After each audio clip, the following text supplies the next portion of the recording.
Donald Trump, who just days ago had launched a fierce economic war against China, vowing to destroy its global dominance, is now suddenly ready to visit China. He is open to speaking with Xi Jinping on the phone and even meeting him in person. Imagine this: a man who once stood at the peak of arrogance, especially before the India-Pakistan war, is now willing to end the tariff war and head to China. So what changed overnight? Now this shift has sparked a rally in the stock market. Investors are hopeful, global trade volumes are expected to rise, the economic crisis may ease, and currencies could stabilize. But the real question remains: what was the actual scenario behind the India-Pakistan conflict? Let's break it down. The U.S. had initially imposed 145% tariffs on China.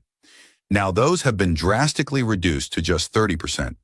Likewise, China's retaliatory tariffs have also been toned down to 10%. Following this, Trump announced he is ready to talk to President Xi. Trump achieved quite a bit during this conflict. His aim was to drag China into the India-Pakistan war. The U.S., along with Israel, had greenlit India's aggressive actions, not just against Pakistan, but eventually against China. But things didn't go as planned. China's tech outclassed Indian Rafales. When the Indian strikes on Pakistan failed to produce results, and their jets didn't return as expected, it was clear to Trump that the plan had backfired. India had proposed capturing Pakistan-administered regions like Gilgit-Baltistan and Azad Kashmir, and then confronting China. But after their missiles failed and their aircraft were neutralized, the strategy collapsed. Trump realized China's tech had not only outclassed Europe, but even rivaled America. The Middle East and Asia are leaning towards Chinese weapons, aircraft, missile systems, and radar tech. China's products are more affordable and increasingly effective. So what did Trump do? Before making peace with China, he visited the Middle East and secured nearly $2 to $3 trillion in defense deals and investments. Once that was done, he decided it was time to minimize the tariff war and move toward China. Now, Europe too is questioning its reliance on Western tech after the failure of Rafale jets. Even F-35 jets were nearly shot down in Yemen. F-16s and F-35s became vulnerable, with F-18s already lost.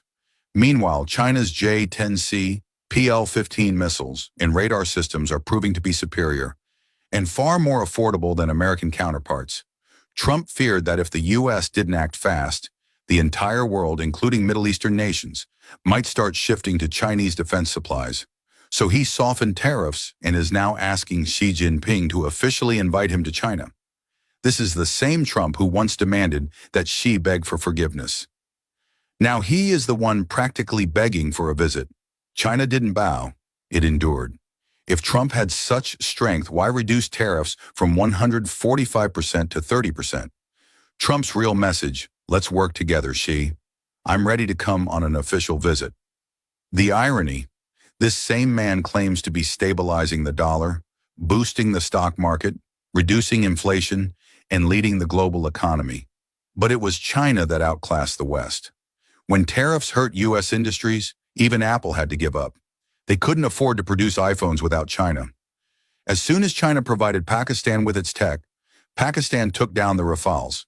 This sealed the global perception of Chinese military dominance. Trump saw the writing on the wall. The world is slowly but surely turning to China.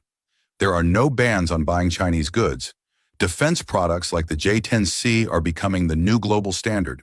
Trump is now angry at India, blaming Indian pilots and their failure for forcing him into this humiliating position.